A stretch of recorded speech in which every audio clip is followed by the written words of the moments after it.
Welcome to the stage, your hosts for tonight. That's right, for the bridge. Please welcome Team Caleb!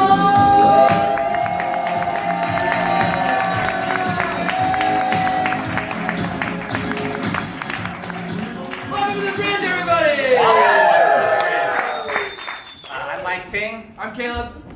And we're super excited for you guys to come say, raise your hands, who's been to the bridge before? Make some noise if you've been before.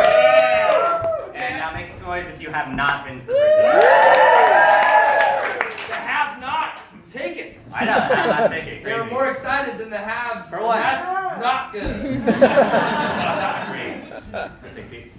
So just want to kind of break down what we're going to do tonight. What we have is kind of the bringing together of slam poetry and improv. Has anyone seen slam poetry before? Maybe one. The format of tonight is we're going to bring up two really incredible poets, one then the other. So the first poet's going to go. We're going to have them perform a piece. You guys are going to go crazy wild for the poem, and then we're going to interview the poet, and then afterwards we're going to bring out the improv team for them to kind of riff off of that. Have you guys, for those who have been to a slam, like what do you do when you hear something you like? You kind of snap, okay, snap a little bit, okay, a little pretentious, okay, snap a little bit. What happens if it's like, it just kind of like hits you in the stomach? You like make a noise, like, you can do that one time, just like, okay. You can say bug, like, oh god. You can say things like go in poet. Can we say go in poet? Go in poet. Go in poet. No, one more time. Pretty quick. All right, one more time.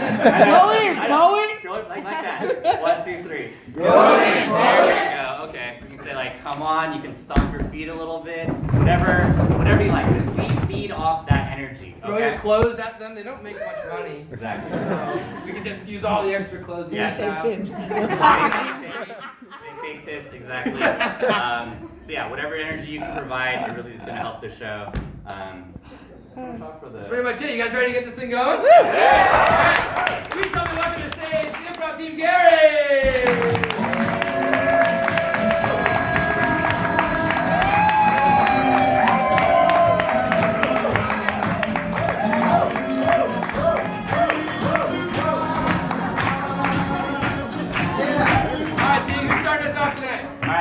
So the first poet we have coming up is a very dear friend of mine. This poet was actually one of my first teammates when I competed in Slam in 2014. She's kind of a legend in the Bay Area poet scene. Some of you may have heard her perform or not. Her name's Seven Kelly. You guys know what like being on a Slam team is? Anyone? Okay, so basically different teams will send teams to nationals. So throughout a season you compete, and then the top performing poets will go to the final slam, and then whoever wins that is the Grand Slam champion of that city. This is the only poet who's been Grand Slam champ of 4 different cities in the Bay Area.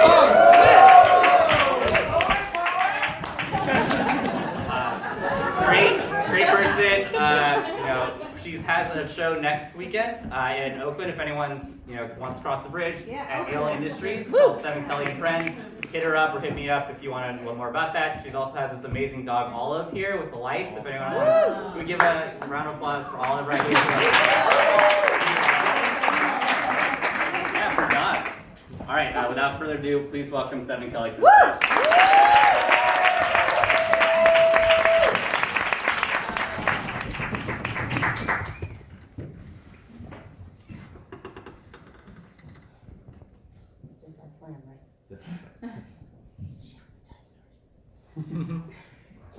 What's the time down?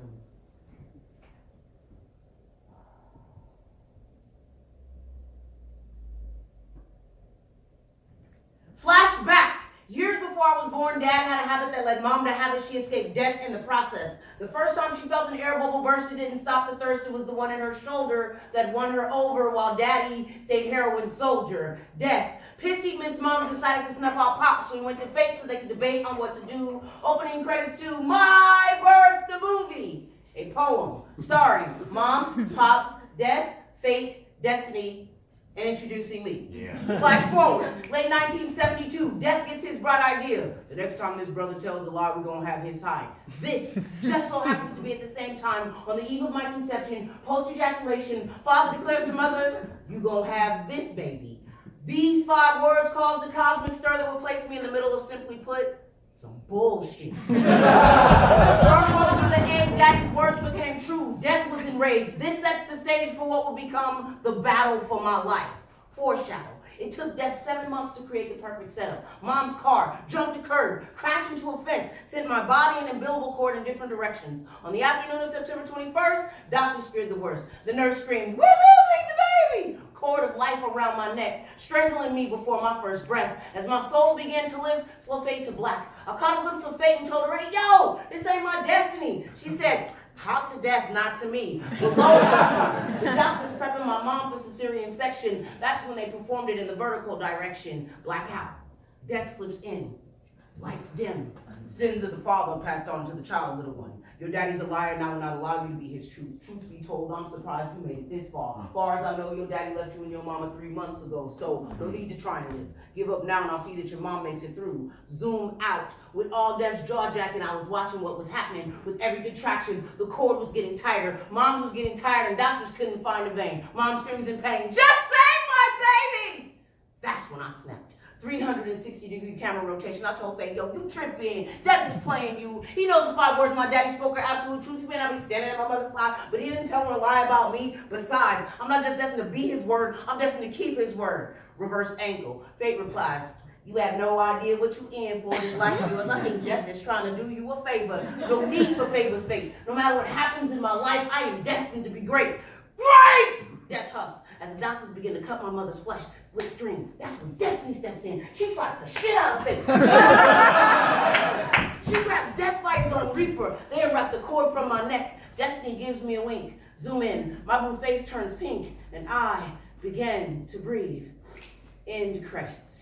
Woo!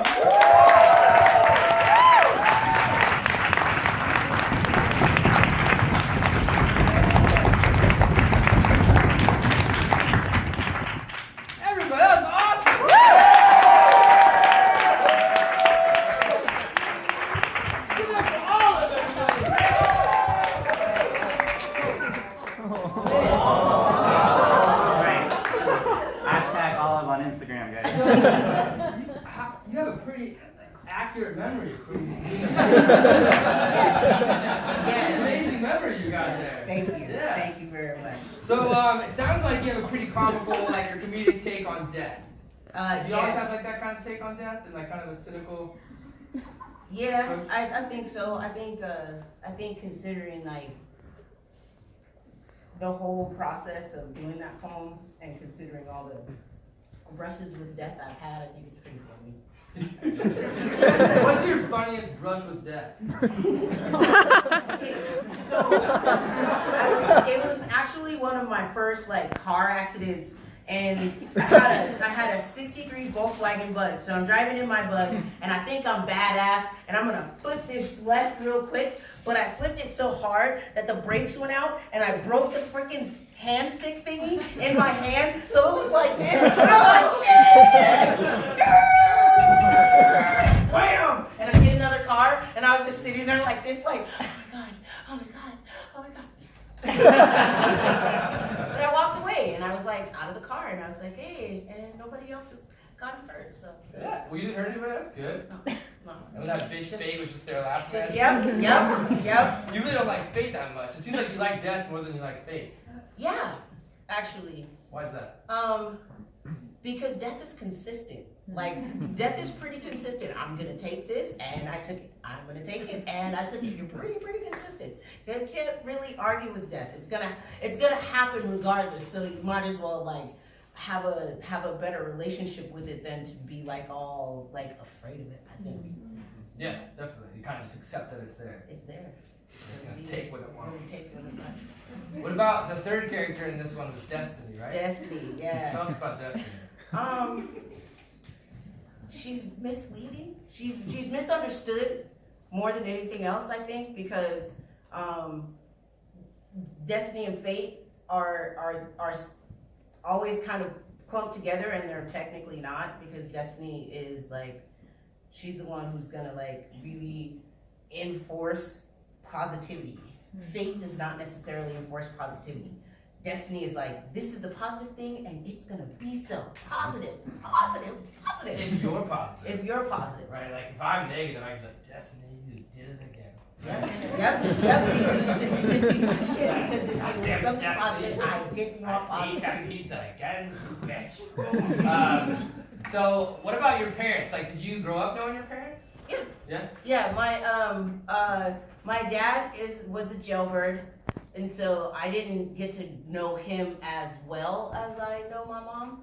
But being able to kick it with him the few times that we really got to spend some like intimate time together and conversations and stuff like that as a teenager and as an adult like helped. But as a kid, yeah, he wasn't around. Did you get any quirks from him? And you notice that once you like see him? I apparently chew gum like him.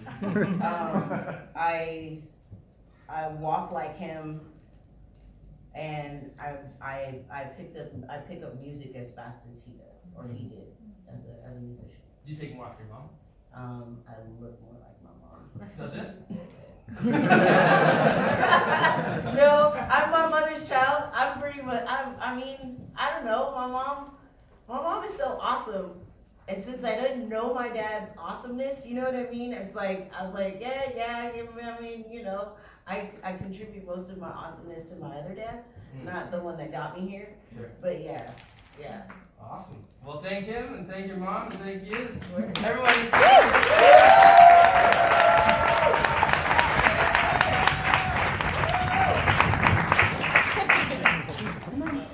You're not acting right now. It's not your turn to be on stage anymore. Come on.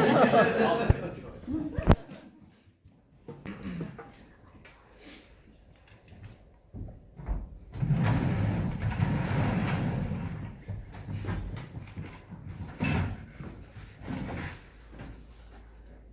Some good snacks for the trip. Great. Yeah. Have them. Because we are gonna go on an adventure. Great, I'll believe it when I see it. Let's go. Put on a song, I bet I can identify it. I don't believe it. Well, you know what? Do it.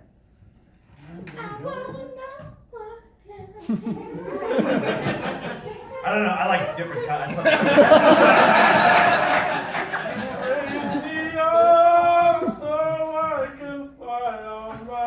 Station. Put on a holiday song. Put on a holiday. I know a lot of holiday songs. Look at this photograph.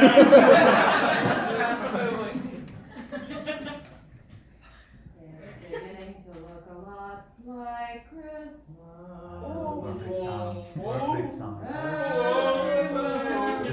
Do not change it. I want to go back to the dorm. I want to spend Christmas in the dorm. You know what? I'll take you to the ground. Let me have some fun. I'm gonna take an illegal U-turn right there. You know what's fun for me?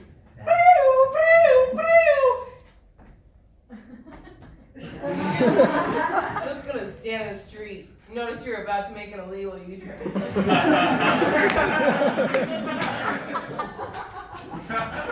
Am I right? I have a way with these things. Am I right? The way that you're nodding your head in It's different the holiday, directions. so I'm not gonna lie to you. Of course, right? That would be wrong I this don't want time to of lie. year. Sorry, it's my dad. He's just trying to have a little fun. Oh, He's trying to take me from college back home. Just trying to have a little fun. but illegal U-turn, am I right? An illegal U-turn on the way home, am I right? I want you to take my son and show him I'm still a You want to badass. hear a song? You want to hear a Christmas song? Well, yeah. Let the bodies hit the floor.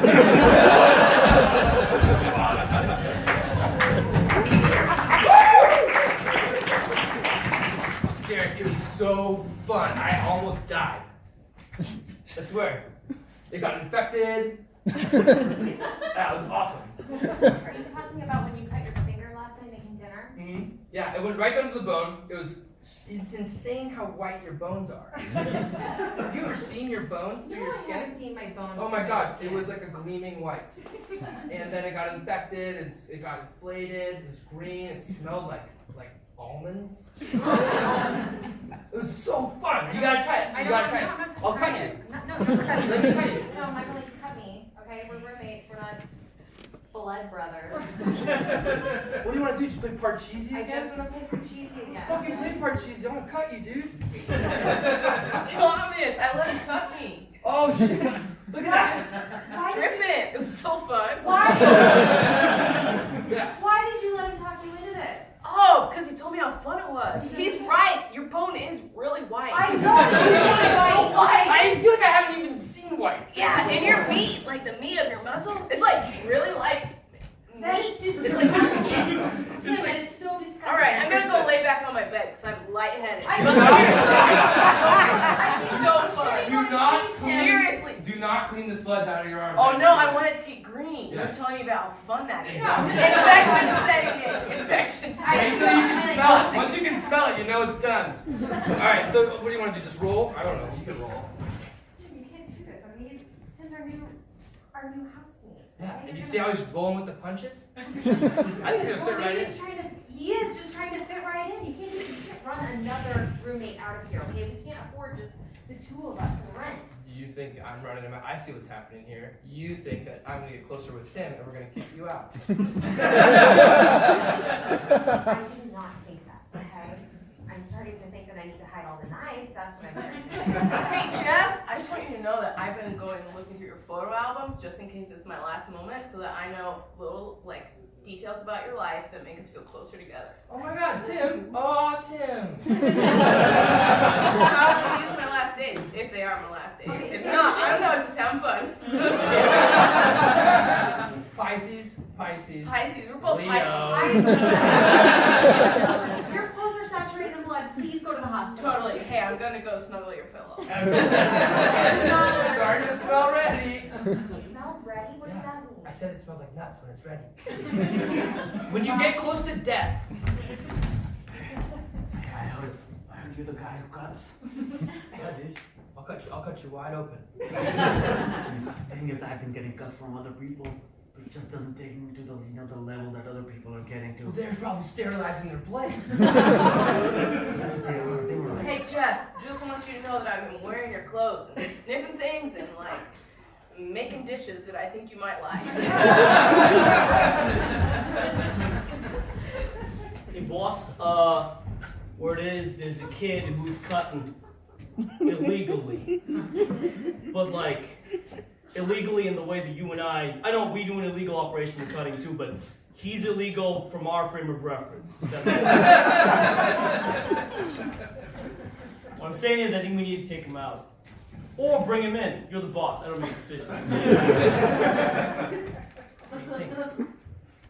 What do his bones look like? You seen his bones? Yeah, they're somewhat equilateral. Good, that makes perfect sense. I was like, yeah, just like you. Does the government know about this? No, of course not. No, I mean, I don't know. Maybe. Hey Chip, I also just wrote the president because I wanted him to know how much we're close. That's so cool. You're Yeah. definitely, it's getting up here now. It's getting up here. That's so cool. Yeah. You're my best friend. That's You're pretty my cute. best friend. Let's heal our wounds together. We've only known each other for 18 years, but that's fine. Yeah, whatever, dude. Like, board games are boring, and getting close to death is a rush that you can't handle, so. And our infections are gonna spread into each other, and we're both gonna have them. We're gonna be, you know, I heard blood brothers? Tim, your hair is How about infection Infection brothers? out because of friendship. Yeah, how about Hair's infection falling out brothers? because I think alopecia has gotten into her blood system. Oh, Is that so the way it now works? she's bringing up my alopecia. Oh, okay. Oh, I'm not okay. trying to say you guys share like a disease or anything. I'm just saying like this infection is getting out of control. Do you think so? No, I don't think I so. don't I think think so at all. it's a shared experience. listen guys, typically, you guys look gross, and I wouldn't let you guys into this Olive Garden at all. Totally. But look at this friendship you guys have. It's like you know that we're gonna finish those breadsticks. We're gonna finish finish the bottom of this breadstick.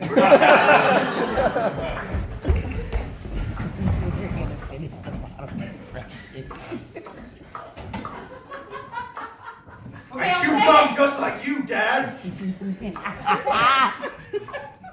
I hate our kids. Disgusting habit. You should stop doing that. I stopped already. Good for you, Mike. Yeah, your mother. Don't high-five me about gum. Your mother's right. About hating us? You just take gum out of your mouth and put it in your pocket? I'll take it out of my pocket and put it in my mouth. What were you going to do with it later? Chew it! You're 32 years old and you don't have a job and you stand around our house chewing gum real like you make your brother upset. You take that gum out of your mouth and you put it somewhere. Why can't we disagree about the gum? I don't get it. He cried when the Red Sox lost the World Series. It was a He big cries game. about everything. He liked the team. I love the team! Now, I used to chew gum just like you, but I haven't chewed gum like that in 25 years, and your mother will attest. He met me, he chewed on our first date, and I said, no, not in this house. And If I kept chewing gum, neither of you would have been born. Take your fingers out of your mouth. That's disgusting. Out of your mouth! Not more! People don't give up stuff like that. your father gave it up, and that's why you have shoes to stand in. You did it for another year or two at least. Yes, he did. No, he didn't.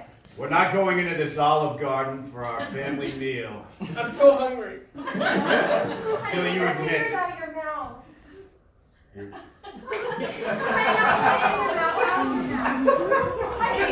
Just so you guys know, we ate all the breadsticks.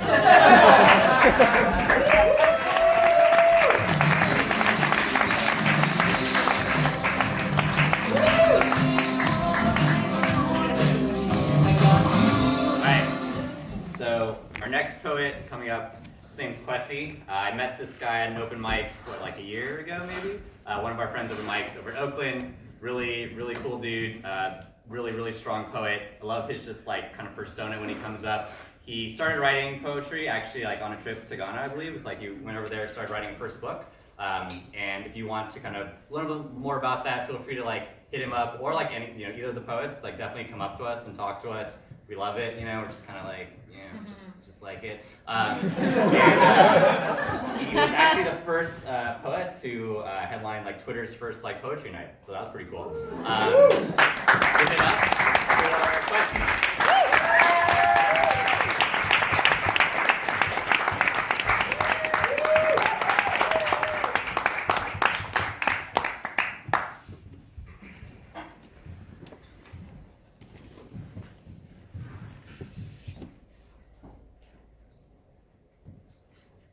I don't know who else will listen, so I have to say it here.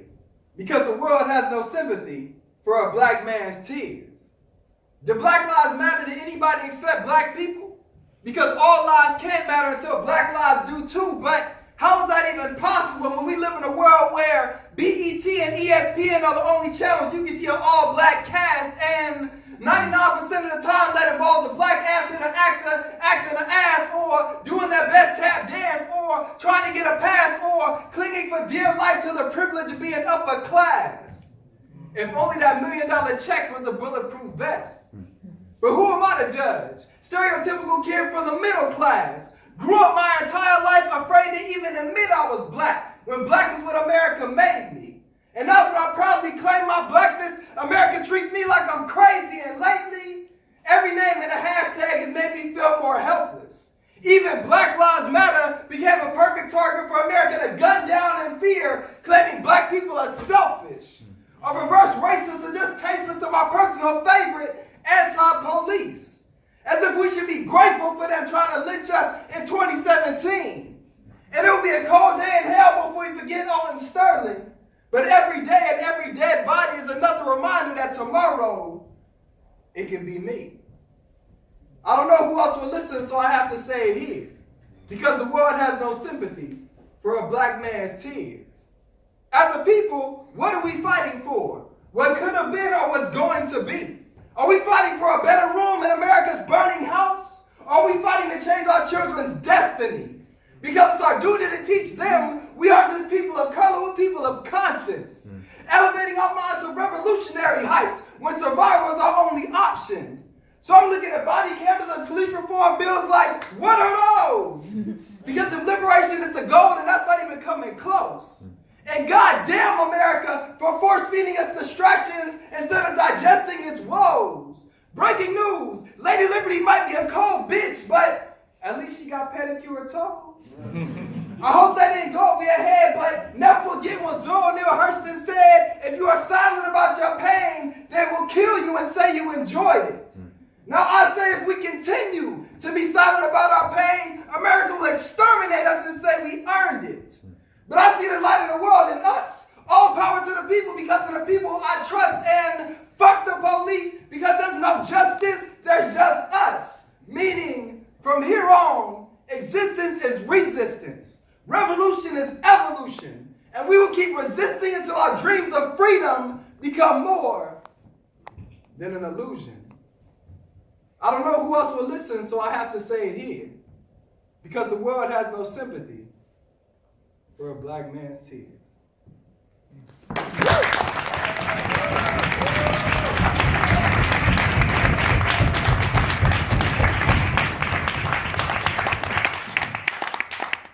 Let me get right into the comedy, right?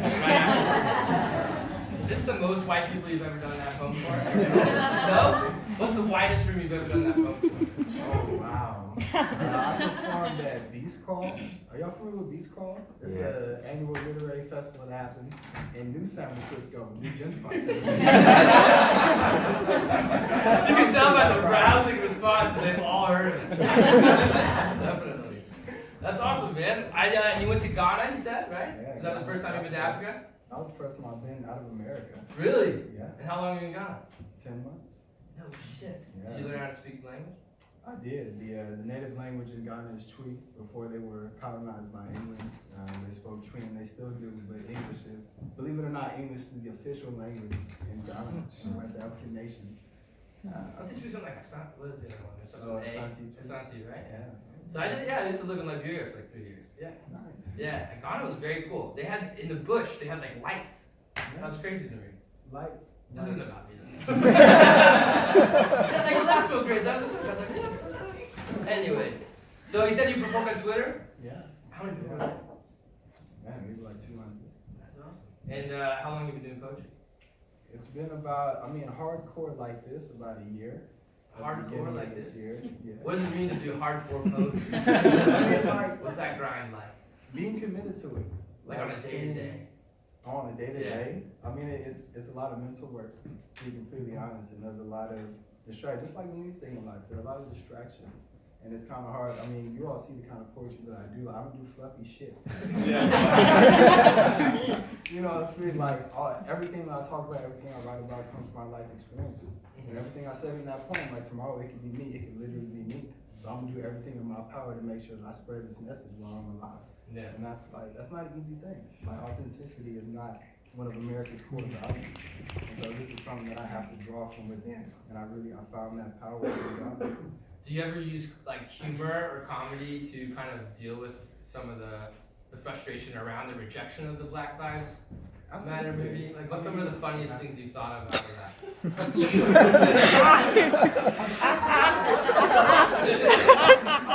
Not an improv. That's our job. Let's do that. That's one of the funniest things. Like, racism is a terrible, terrible thing. But a lot of times you use it's also funny, right? It's like some of my favorite comedians make their whole careers off of racism. Yeah. Right? Like Richard Pryor, Exactly. any black Michael comedian Che. talks about Michael Che. So good. Aziz Ansari. Yeah. Like all these guys talk about racism because you have to make light of the situation, otherwise you go insane. Yeah. Like at the end of the day, we're all human beings. This doesn't matter. Yeah. This is literally melanin, but this determines life or death on this planet in this country. And so it's like that's something that as a lot of human beings so hard to wrap your mind around. You have to either be real about it or you be comedic about it. Right. Or find a good balance. Yeah, definitely. And are you from California originally? I was born in Tennessee, but I was raised in SoCal. Okay. So I'm a gentrifier too.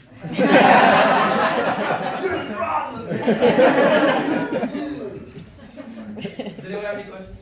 Where in SoCal? Wow, everywhere in SoCal except LA. Really? Yeah, everywhere in SoCal. We can't play. It's like a yin and yang. Any other questions at all? No?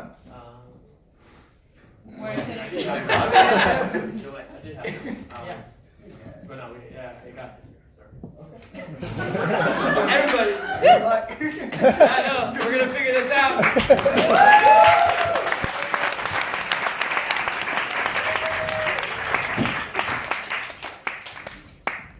Listen, Tyler. Yeah. I have a big assignment for you. Shit. I want you to run we're opening a new office for GE, and I want you to run it. I want you to run it. Shut up, Bob. No. Shut up. It's for you to run it, and you're gonna make us billions. Goddamn right, I'm gonna make you guys. What about my life, though? I have everything. Hey, listen, that's the thing. You're gonna have to move to LA. What? You're gonna have to move to LA. I know how you feel about it. I know. I don't do that. But though. this is a big You know opportunity. this one. You know the GE makes energy for the world. for the world. Let me For go the somewhere world, else. yes. What do you mean you have to move to LA? You have to. We're from everywhere except LA. I won't go in LA, I won't. Listen. Take the paintings off the wall. We've got to go to LA. We're not going to LA. We have to go to LA. It's a bunch of phonies just making jokes. It's our. I don't know. Bob from GE told me to go. He's the CEO. LA's huge. You know how inconvenient it's been to avoid LA this We'll long? buy a Prius. I don't know. We'll make it work. That's not the problem. Then what is the problem? The kids are hearing us. Are you guys fighting? No. Yeah, are you fighting? No. It's an ongoing discourse. Yeah, are you fighting? Yeah, you're fighting. Where are your younger What four did I- brothers? Did you guys mention LA? I don't know where they are. I'm on their keeper. I don't know where We want to stay here in San Clemente. It's closest Dana's Point, yeah. So does your mother. Almost So to does your Chula mother. Vista, but that's it. We're north of Long Beach, east of Palm We're Springs. gonna freak out like we did when we left Grand Junction, Colorado. That's right, we'll rip out the floorboards and beat ourselves. Jesus Christ. I'm gonna pull out Wyman's hair and braid it into my own. Are you kidding me? It took us. They're weeks artists. to get used to. Anything but LA, that's right. LA has Koreatown, there's downtown, there's Glendale, so many places to Why are express you yourself. segregating LA like that? Also, there's nothing special about Glendale. There's anything special about Glendale. There's the ArcLight cinemas down there. We could go to the promenade. We could have a Ben and Jerry's. How about that, kids? Do not flood this kitchen with your puke.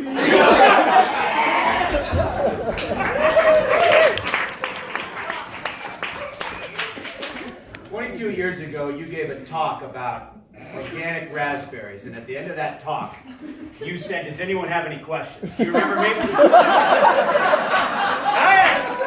had a question.